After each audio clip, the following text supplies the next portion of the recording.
Katika kila kona ya dunia hii kuna watu wanaamka bila uhakika wa mlo, bila kazi na bila matumaini, lakini bado wana ndoto kubwa kama Sheila Charles Kiese.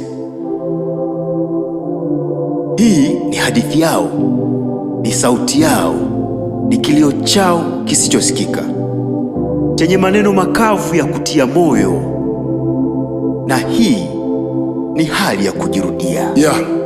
Daizo, kuna watu wanaishi mtego wa maisha wameutegua, halafu kuna akina sisi uliotubana kama panya ambao tunazunguka nao bila kujua la kufanya. Kila kesho ni kama jana, unaamshwa na sauti ya njaa, sio alamu.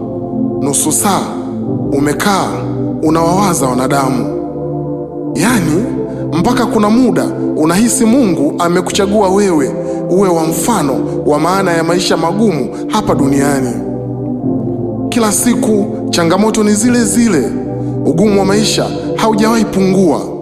Kimoyomoyo unawaza serikali na zingua, ndugu hawana msaada, hata ukiugua upati majibu ya ibada, umechoka kuomba dua. Inafika kipindi unawaza bora hata Mwenyezi Mungu angekuchukua. Lakini swali ni moja tu, je, umefanya nini cha tofauti ili kuiepuka hiyo hali ya kujirudia? Kuna methali inasema, mtu mzima akililia embe sharti awe amelishika mkononi. Unasema unataka kuwa na pesa na huwezi kuweka akiba hata shilingi 100. Unataka kuwa na biashara kubwa, hata jina tu umeshindwa kuliwaza. Mdomo hauleti bahati kama kichwa na mikono. Bila kubadilika wewe, hiyo hali haiwezi fika kikomo. Uvivu na visingizio ndio sababu hakuna uchawi wala siri. Acha nikupe somo, yaani mpaka ndoto zako zimekuchoka, mpaka ndoto zako zimechoka kusubiri. Acha tunipige kwenye mshono. Unapenda sana starehe na hutaki kujituma.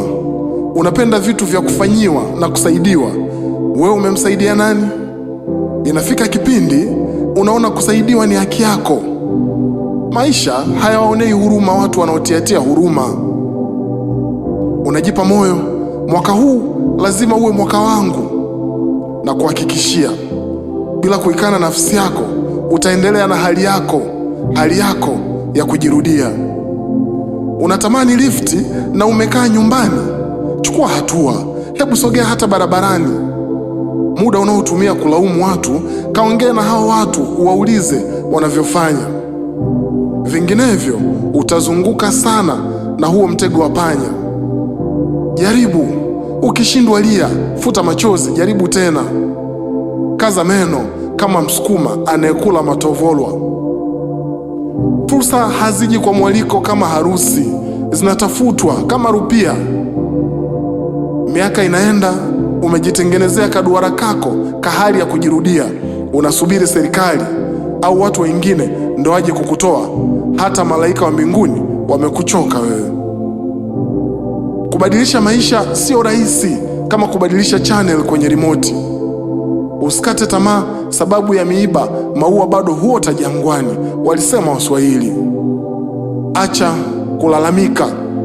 Usikubali hali ya kujirudia ikutawale. Usisubiri kuitwa na kuambiwa tena, nenda kaulize.